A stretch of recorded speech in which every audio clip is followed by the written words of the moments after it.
수강생 여러분 안녕하세요. 지난 시간은 확률 밀도 함수에 대하여 살펴보았습니다. 이번 시간은 최대 가능도를 주제로 살펴보도록 하겠습니다. 최대 가능도 추정 방법을 이해하기 위해서는 확률 밀도 함수가 무엇인지를 아는 것이 중요합니다. 최대 가능도 추정에서 가능도는 확률 밀도 함수 여러 개를 곱한 값입니다. 하지만 이것만 가지고는 잘 이해가 되지 않기 때문에 그림을 통해 설명하는 것이 필요합니다.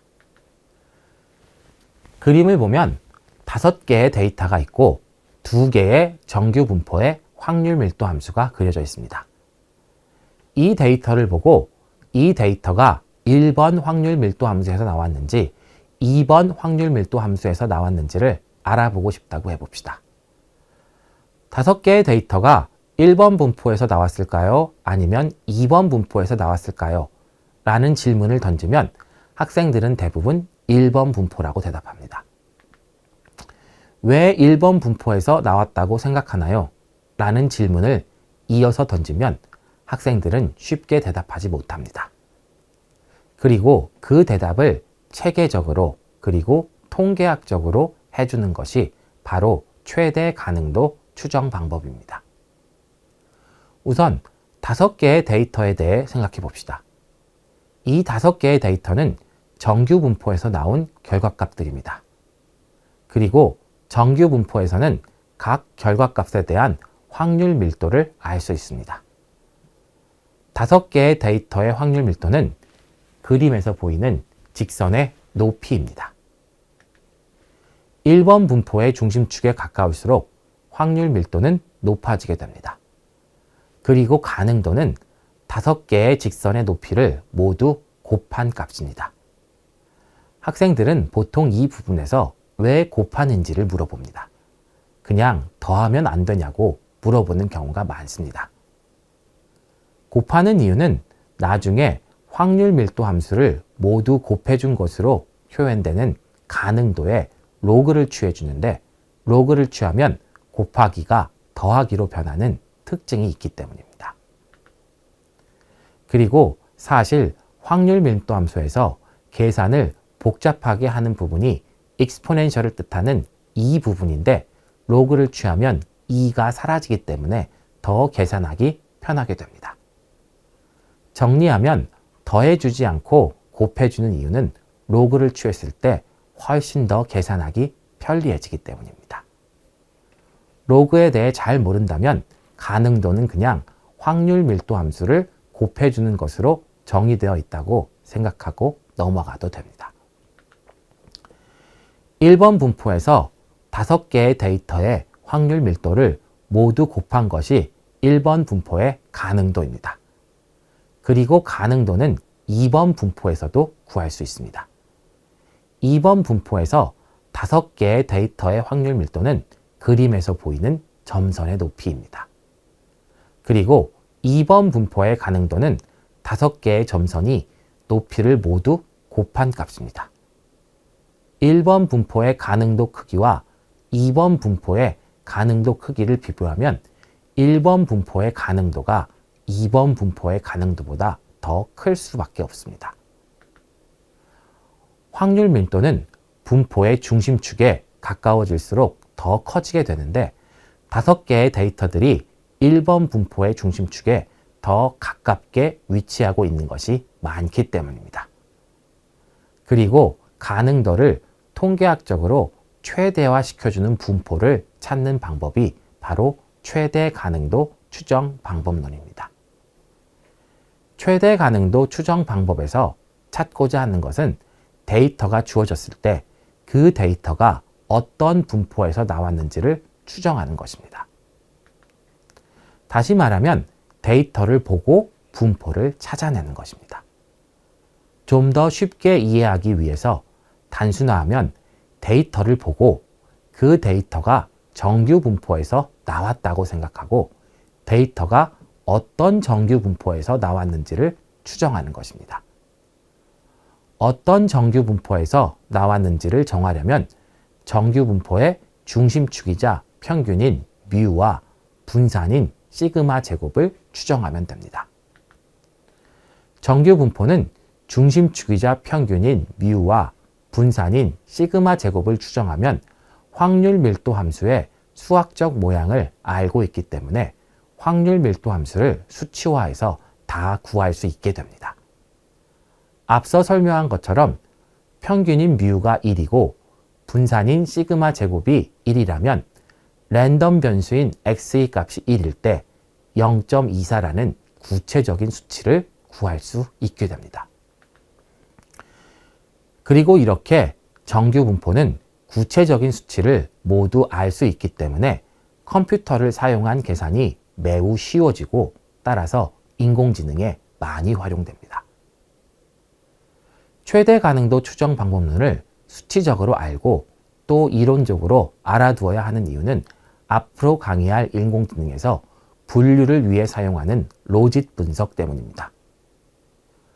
로짓 함수의 목적 함수는 가능도로 표현되어 있고 가능도를 최대화시키는 방식을 취하고 있기 때문입니다. 그런데 로짓 함수의 목적 함수는 매우 복잡하게 표현되어 있기 때문에 가능도라는 개념을 이해하지 못하면 그 목적 함수가 어떤 것을 의미하는지 알기가 매우 어렵습니다. 따라서 최대 가능도 추정 방법론에서 꼭 기억하고 넘어가야 하는 부분은 우선 가능도라는 것은 각각의 데이터에 가지고 있는 확률 밀도를 곱한 것이라는 것입니다. 데이터가 그림처럼 5개인 경우에 5개의 데이터를 x1, x2, x3, x4, x5라고 하면 각각의 확률 밀도를 뜻하는 fx1, fx2, fx3, fx4, fx5를 모두 곱한 것이 가능도가 됩니다. 그런데 각각의 확률 밀도의 모양을 구체적으로 알고 있기 때문에 확률 밀도가 5개 곱해진 가능도의 수학적 형태도 알 수 있게 됩니다. 그리고 그 다음 단계로는 확률 밀도 함수를 모두 곱한 가능도의 로그를 취해줍니다. 가능도의 로그를 취하게 되면 fx1 곱하기 fx2 곱하기 fx3 곱하기 fx4 곱하기 fx5의 형태로 곱하기 형태로 되어 있는 가능도가 로그의 성질에 의해서 더하기 형태로 바뀌게 됩니다. 로그에는 곱해져 있는 것을 더하기로 나누어주는 ln a 곱하기 b는 ln a 더하기 ln b와 같은 성질이 있습니다. 여기서 ln은 자연 로그를 뜻합니다. 이 성질을 활용하면 ln fx1 곱하기 fx2는 ln fx1 더하기 ln fx2로 활용할 수 있습니다. 여기서 한 단계 더 나아가면 ln fx1 더하기 ln fx2는 시그마 i는 1부터 2까지 ln f의 xi로 표현할 수 있습니다. 이 내용들을 5개의 데이터의 확률 밀도를 곱한 가능도에 대해 적용하고 수학적으로 표현하면 다음과 같습니다. ln f의 x1 곱하기 f의 x2 곱하기 f의 x3 곱하기 f의 x4 곱하기 f의 x5는 ln f의 x1 더하기 ln f의 x2 더하기 ln f의 x3 더하기 ln f의 x4 더하기 ln f의 x5는 시그마 i는 1부터 5까지 ln f의 xi. 최대 가능도 추정법은 이와 같이 정의된 로그 가능도를 최대화시켜주는 방법입니다. 가능도를 최대화시켜주기 위해서는 선형 분석에서와 같이 편미분을 사용합니다. 최대 가능도를 찾는 방법은 선형 분석의 예를 들어서 설명하면 더 이해가 잘 될 수도 있습니다. 선형 분석에서는 데이터 생성 과정이 있고 데이터 생성 과정에는 에러가 있습니다. 그리고 에러는 수학적으로는 yi-알파-베타 xi의 모양을 가지고 있습니다. 최대 가능도 추정법에서는 이 에러가 정규 분포를 따른다고 생각합니다. 그리고 에러의 평균이 0이라고 생각하고 분산은 시그마 제곱이라고 생각합니다. 에러가 정규 분포를 따른다면 에러의 확률 밀도를 알 수 있습니다. 에러의 확률 밀도는 확률 밀도 함수에서 x의 자리에 yi-알파-베타 xi를 넣고 뮤의 자리에 0을 그리고 시그마 제곱의 자리는 시그마 제곱을 그대로 두면 됩니다. 여기서 꼭 구분해야 할 것은 확률 밀도 함수에서의 x는 랜덤 변수를 뜻한다는 것입니다. 하지만 에러의 xi는 선형 분석에서 사용한 설명 변수의 구체적인 데이터 값을 의미하는 것으로 두 개의 의미가 전혀 다르다는 것입니다. 예를 들면 yi는 출산율이고 xi는 여성 노동시장 참여율입니다. 그리고 설명되지 않는 부분이 에러입니다. 에러의 확률 밀도 함수는 수학적으로는 다음과 같습니다. f의 yi-알파-베타 xi는 1 나누기 루트 2파이 시그마 제곱의 익스포넨셜의 마이너스 2분의 1의 yi-알파-베타 xi 빼기 0의 제곱 나누기 시그마 제곱승. 그리고 데이터가 5개 있는 경우에 5개의 확률 밀도를 모두 곱해서 가능도를 구합니다. 수학적으로는 다음과 같습니다. 프로덕트 i는 1부터 5까지 f의 yi-알파-베타 xi는 프로덕트 i는 1부터 5까지 1 나누기 루트 2파이 시그마 제곱의 익스포넨셜의 마이너스 2분의 1의 yi-알파-베타 xi 0의 제곱 나누기 시그마 제곱승. 여기서 프로덕트는 곱하기를 뜻합니다. 그리스 문자로 파이라고 읽고 원주율을 뜻하는 파이의 대문자입니다. 시그마가 여러 개를 더하라는 것을 뜻하는 의미인 것과 비슷하게 프로덕트는 여러 개를 곱하라는 것을 의미합니다.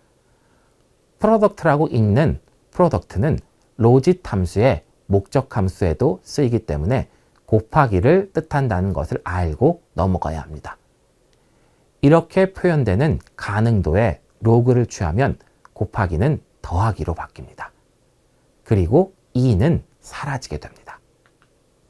그리고 남아있는 부분을 알파와 베타로 편미분해주고 연쇄 법칙을 사용하면 앞서 학습했던 선형 분석과 매우 비슷한 결과가 나오게 됩니다. 이는 yi-알파-베타 xi 0의 제곱이라는 부분이 선형 분석의 목적 함수와 똑같기 때문입니다. 하지만 자유도에서는 차이가 나는데 이는 최대 가능도 추정 방법에서는 분포를 추정하기 때문에 전체 집단을 알고 있는 것과 같아서 표본 집단에서 나타나는 자유도의 상실이 없기 때문입니다. 그리고 이 부분에 대해서는 다음 시간에 좀 더 자세하게 설명하도록 하겠습니다.